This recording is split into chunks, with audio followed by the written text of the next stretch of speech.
so far as matters relating to trustees to whom the property has been entrusted, or in case of disability as minors or insane persons and similar cases are concerned.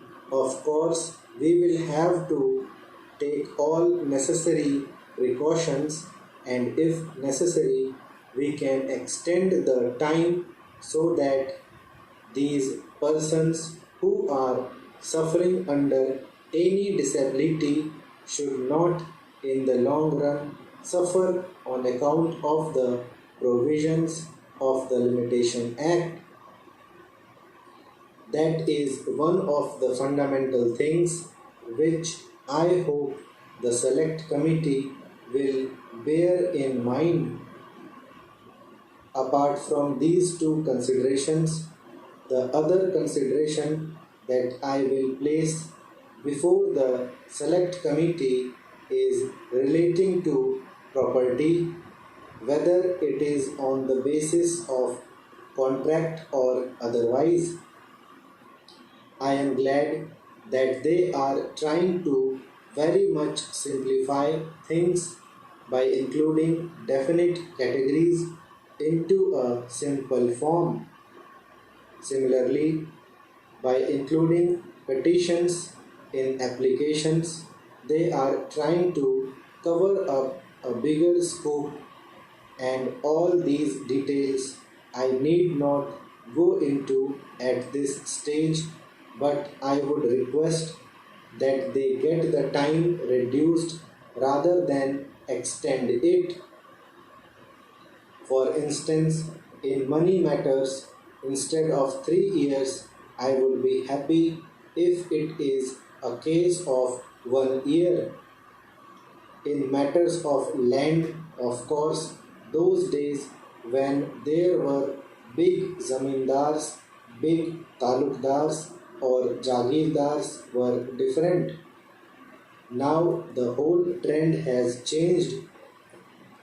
If at all a litigation is confined to commercial matters where everybody is alert, the circumstances do demand, and if there is anything wrong, if somebody wants to claim something from the other party, it is no use sleeping over it. So the period of limitation should be considered in all these matters from this angle, that so far as possible let the litigation be introduced, or let the suit be filed as early as possible, and accordingly the disposal could also be done. So I would request the select committee to take the changed circumstances of the country into consideration and come to the conclusion to simplify matters and let us reduce it so that the limitation as far as possible may be reduced.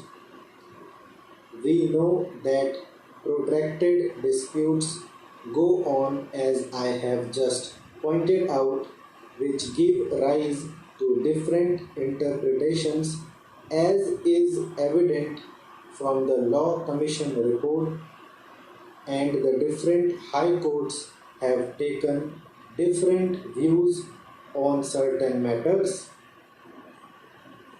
That creates confusion, that creates difficulties, unless either in the old decisions there is a clear decision of the Privy Council, or at present there is a clear decision of the Supreme Court, difficulties would arise.